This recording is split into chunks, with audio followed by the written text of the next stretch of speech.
And it looks like we have another cheerful book on our hands.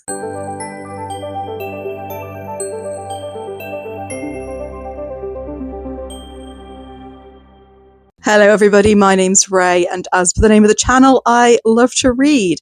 And if you're new around here, I'm working my way through the International Booker Shortlist. We've already done On the Consequences of Volume and Small Boat, and the third of these books that I've read is Perfection by Vincenzo Latronico. Now, I've just found out that this book is largely derived from a book by Georges Perec.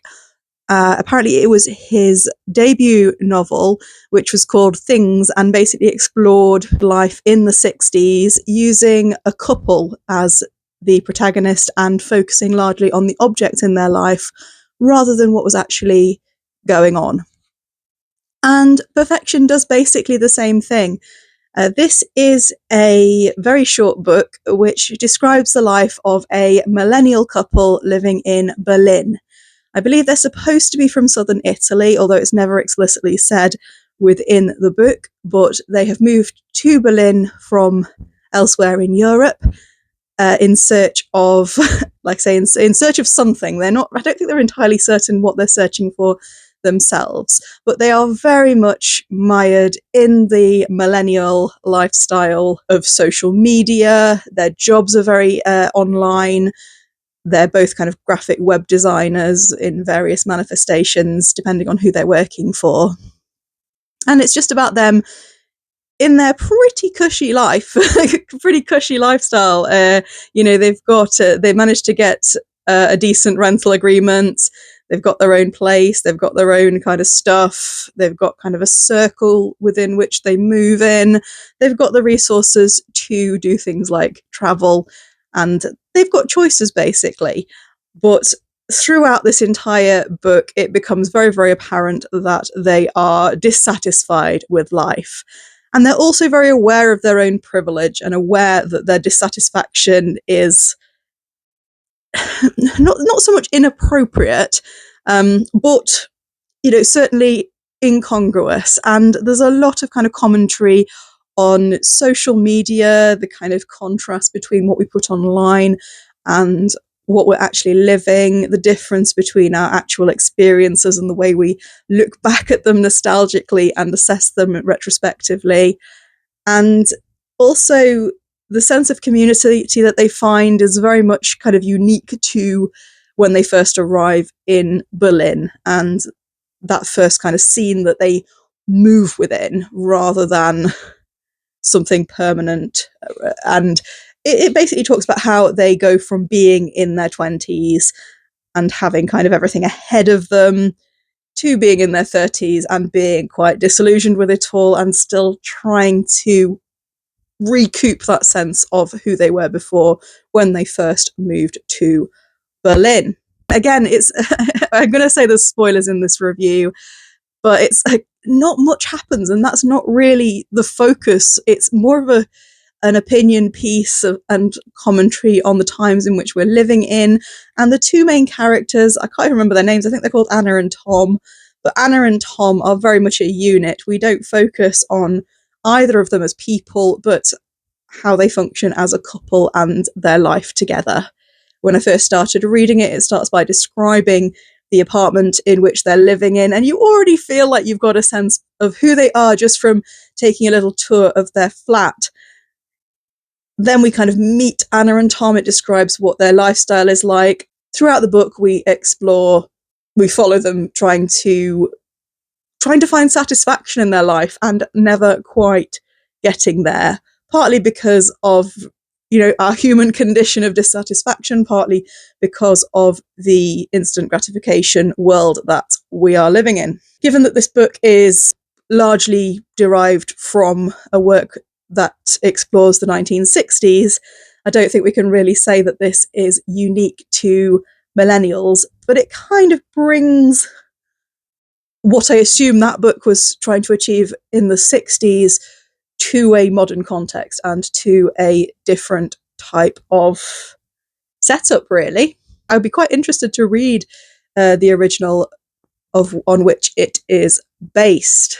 I don't know whether I find books where the main characters are miserable. I don't know if I find that reassuring or or saddening. If you're struggling with elements in your own life, it is good to know that everybody else is, generally speaking, unhappy too, even if they're constantly posting about how brilliant their breakfast was on social media. And people aren't necessarily living the charmed life that they appear to be. And everybody's aware of this, and yet we're still susceptible to it. We're still susceptible to those feelings of envy and jealousy.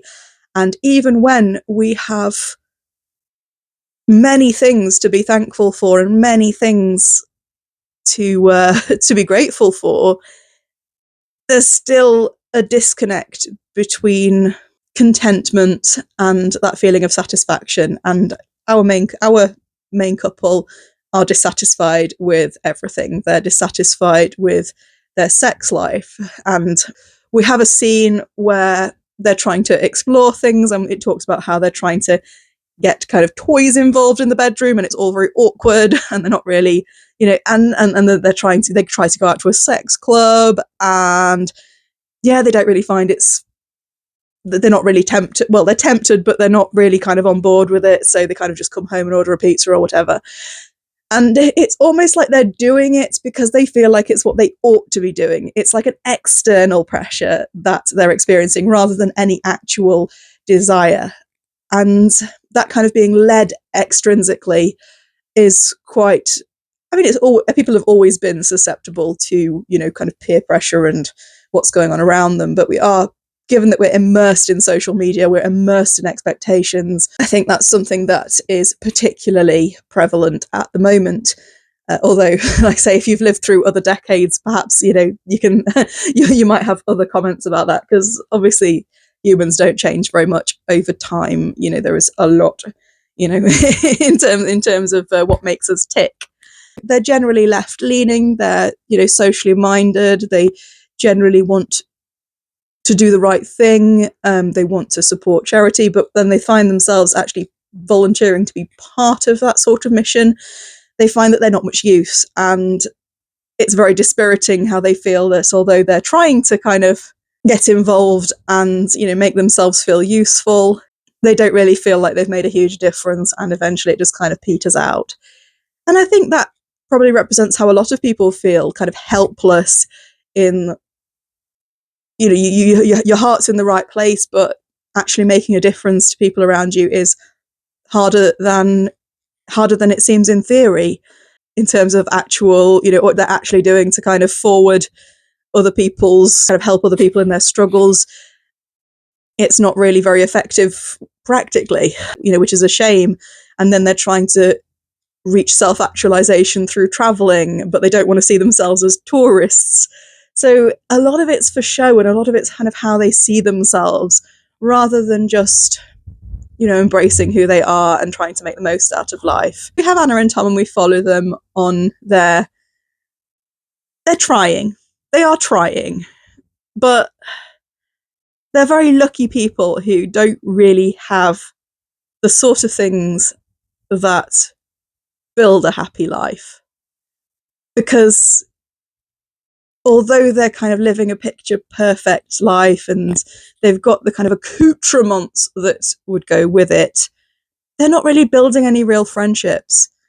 And what human beings need is that connection. They need those people that matter to them, or a cause that matters to them that they can follow through and feel like they're a part of. Or although they are part of an art scene, they're not that passionate about art. They enjoy spending time with the people around them, but they don't build any lasting friendships. It's all very much on a superficial level. We don't hear anything about their families particularly. And their work, it starts off as a passion, but then it just becomes something that they do. And they don't really have any meaning. And that's what's a shame. And that's what this book is really kind of trying to tell us, I think. The pursuit of happiness isn't necessarily in this materialistic gathering of things and showcasing it online. That's not what makes up a happy life. And it's that connection between people that they're missing, although they're very fond of each other and they do have a good rapport and they've got similar outlooks and similar things that they want to build upon, you don't really get the impression that they're ever truly happy. And happiness, happiness is an elusive concept. We're not aiming for happiness necessarily, but there's no satisfaction there, and that's what this book is about. Perfection is a good piece of writing. It's very short and it's well worth a read. In order to get me fully invested and behind characters, I need a little bit more, I think, because the couple themselves, although they act as a single protagonist, you don't really get a feel for who either of them are outside of their stereotype. I didn't find myself massively caring. I felt sorry for them a little bit, and also a little bit frustrated with them because they don't seem to be focusing on the right things. I say the right things, they can focus on whatever they want, but it didn't seem to be having the results that they were after, really.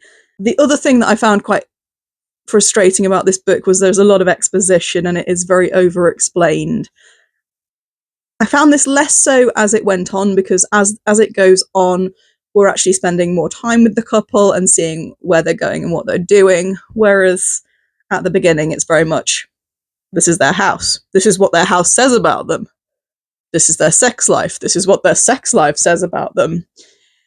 And that in itself, it probably didn't need as much explanation or exposition as there was, because it's quite effectively conveyed what this couple are like from the items and artifacts in their living space. It touches upon wider issues like gentrification, migration, social media and its wider impact on our well-being. It did feel like there was a lot of social commentary here at the same time. Perfection is largely billed as being a potential winner for the International Book of this year, and I think that's a possibility. I do think it's a definite contender, given how much hype there is about it and how many people are saying this should be it. I'm suspecting that the judges are going to go for something a little bit more niche. I'm still thinking On the Calculation of Volume might pip it, although I found that Perfection, there was a lot more meat. There's a lot more that I got out of this book than On the Calculation of Volume. All three books that I've read so far have been quite a downer. I've just started Hiromi Kawakami's Under the Eye of the Big Bird, which is very much a different sort of book, though. So that will hopefully be my next review. I've enjoyed working my way through. I'm not sure I'm going to finish all of them by the time the announcement is made in a week's time, but certainly I'm getting a lot out of reading books from different authors who are from, of different nationalities, giving their different perspectives. Perfection was well worth a read. So yeah, I would encourage you to pick it up. And those are my thoughts. Don't forget to like and subscribe. I will be doing more reviews soon, and I would be absolutely thrilled to know what you think in the comments. I'll see you later.